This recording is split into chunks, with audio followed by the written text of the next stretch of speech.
Okay, let's get started. So the first thing as parents you need to be aware about is the importance of the daily routine. Like I said earlier, we've put the daily routine in there and we've put it in a specific order because that's going to help your child's body feel at their best.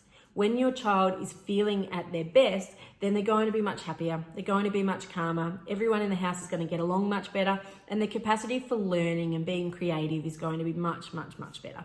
So what I'm asking for all parents to do at the start is to set clear expectations. I find that that's often what's lacking when we're all home on holidays, is that there isn't any clear expectations and boundaries. And for a lot of our kids, they actually crave that.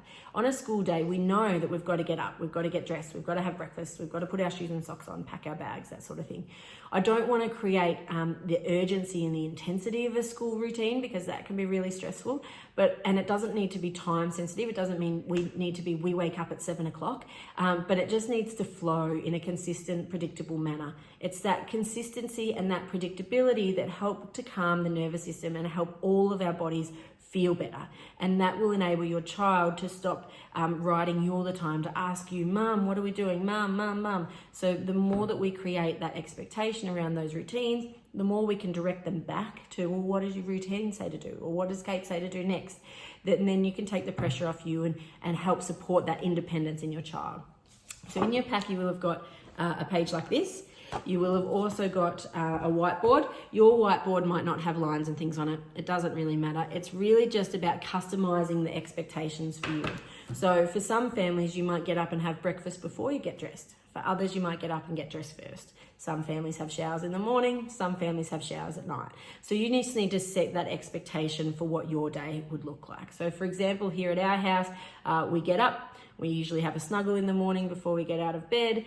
The kids get dressed, then they go downstairs and have their breakfast. After breakfast, we brush our teeth, put our shoes on, and then it's time to go outside. And that's loosely the routine that I'm suggesting for all of you. So what I will provide in the videos for your kids is some examples of what that outside time might look like, so that they're going out excited to get started on some things. We'll also be encouraging families to share the activities that you've been doing outside, because that provides a whole pool of new ideas and activities for the kids to give them some ideas of things that they can be doing in their backyard. There's so many amazing things floating around on social media at the minute to help occupy people at home, and we want the kids to get excited about that themselves. And so that'll be something that in our FaceTime sessions together that we'll be starting to cover off on.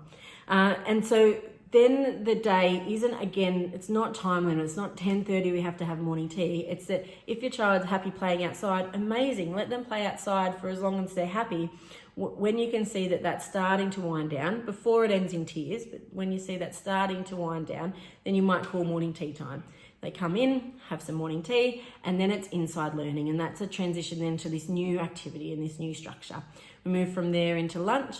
After lunch, we have a period of free time. That's the best time to have downtime. So it might be watch a movie. That's when your tech time might be. And we've got a series of websites and activities and ideas for things that you could do at that time of day to help your child just have a break and to give you a nice chunk of downtime as well.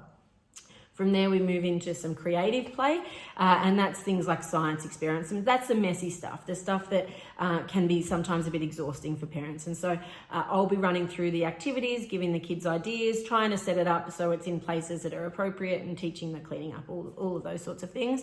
And then from there, we'll move into nature play time and some ideas again to get the kids outside. We know that the research is saying that we want the kids to be outside for about 4 hours a day if they can be, if the weather permits. And oftentimes, even if it is raining, it's great for them to be outside. It's really just about making sure they're dressed appropriate to those conditions.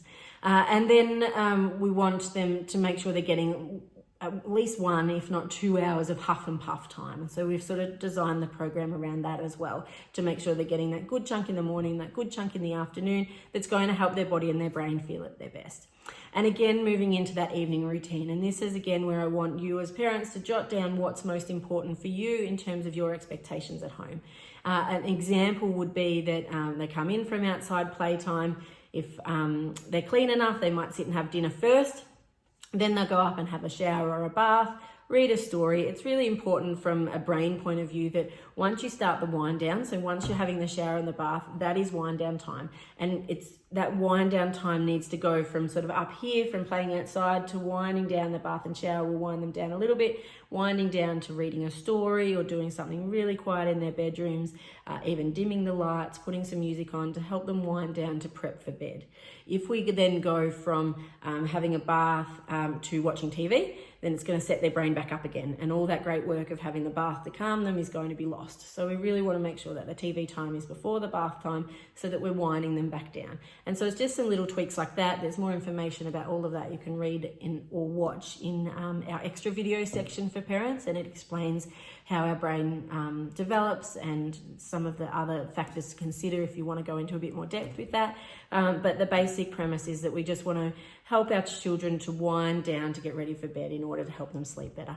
It is ideal if they go to bed at a similar time every night. So rather than one night going to bed at 7 o'clock and the next night going to bed at 10 o'clock, it is better if they can sort of go to bed around the same time every night. It doesn't have to be bang right on 7, but around the same time, because that helps their body get in a good rhythm, and that rhythm improves their sleep, which will obviously improve their behavior, their attention, their learning, their happiness, all of those things, and make the process much better. We really want to be aiming for our kids to be sleeping for 10 to 12 hours every night to get them at their optimum. And this is a great opportunity for us to practice instilling those routines to help them be at their best. So limiting that technology use from dinner time onwards is ideal in helping prep their body for getting ready for good quality sleep. And sleep is something that we are looking to provide some further information to parents on in the coming weeks, because we know for lots of parents that that's a real challenge. And when the kids aren't sleeping, often the parents aren't sleeping, and then it becomes this vicious cycle and makes it really tricky for all of us. So I hope that answers some of your questions. We will make a short video now for the kids so that they know what the importance of the routine is and that they can understand how to follow that.